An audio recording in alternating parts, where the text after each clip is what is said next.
Hey everyone, I'm Kelly and today I'm going to be making chili and I thought I would bring you along. I'm going to make this video quickly as possible and I'm doing it on my cell phone, which is new to me, so hopefully it turns out. Let's go ahead and get started. I've got 1 pound of chorizo sausage. Now you can use any meat you want or no meat at all. So I'm going to go ahead and put this in my Dutch oven. I'm going to go ahead and salt and pepper this and cook it, and then we'll be back. Okay, my chorizo is about done. I only salt and peppered this. The color that you see is from the chorizo sausage, and I hope I'm pronouncing that right. I have got about 3/4 cup finely chopped onion, just a little over more than a half of red pepper, finely chopped, and 3 cloves of garlic. I'm going to go ahead and throw this in to the pot.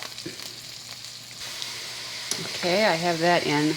The reason why I chopped mine very fine, because I like it that way. I want it just to emulsify into the chili once it simmers for a while. You can chop your onions and peppers to your desire. If you like it chunky, make it chunky. Okay, I'm going to let this cook for a few minutes, and then I'm going to add the next ingredients. Okay, now I'm going to add, I have about 2 or 2.5 tablespoons of chili powder and about a teaspoon of cumin. I'm going to go ahead and add that in.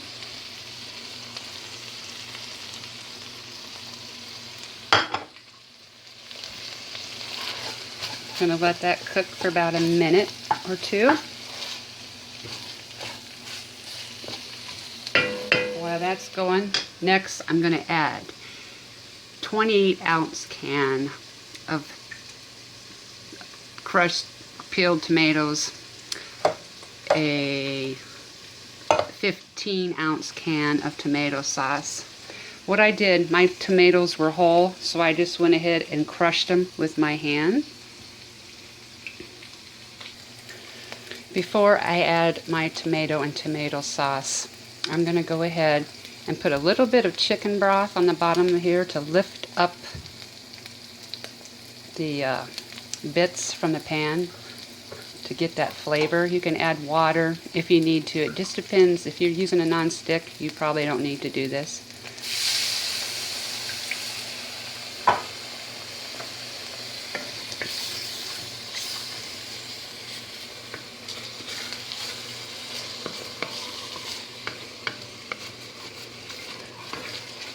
That's flavored, guys.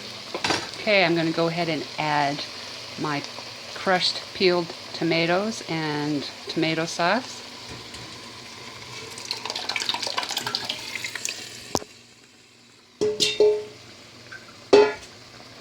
And I'm going to mix it up. Okay, got the tomato sauce all mixed up.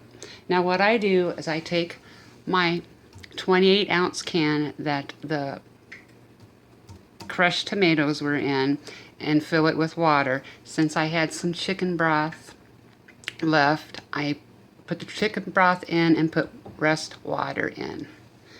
I'm going to go ahead and pour that into the pot. You know, this depends on too how thick you want it or thin. I may not even use the whole can right now.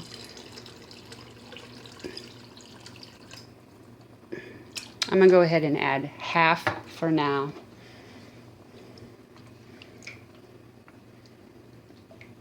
Because I don't want to get it too thin for my liking. Now, what I'm going to add here, you do not have to. Anything that I add and you don't like, of course, you do not need to add it. If there's something you want to add, then I'm not, by all means. But what I'm going to do, I'm going to add some paprika because I like the color that it gives the chili. It's just like a nice, deep, rich color. So I say I put 2 tablespoons in.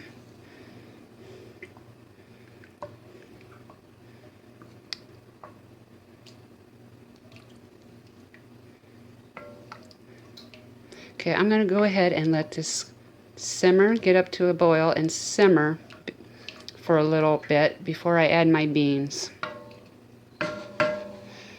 And as time goes, oh, I forgot before I go there. I did add 1 large chipotle pepper. Totally optional, but I minced it good and added it in. Okay, I'm going to let this simmer for a little bit, and then I'll be back. Okay, what I'm going to do next is add my beans. I just went ahead and used my bowl that I had my tomatoes in to make it easier for me to pour them on camera. Anyway, I got pinto beans, chili beans, Great Northern beans, 15-ounce cans. Again, use whatever kind of beans you like. I'm going to go ahead and add them.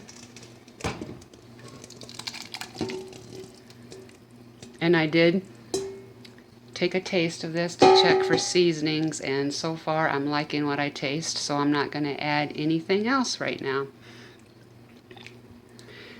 So basically this is it, guys. I'm going to simmer it for a while. You can simmer it as long as you like.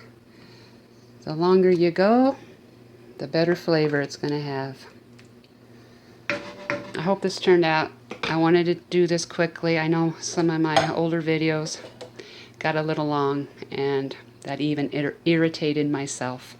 Thank you, guys. I hope to see you soon. Have a great day.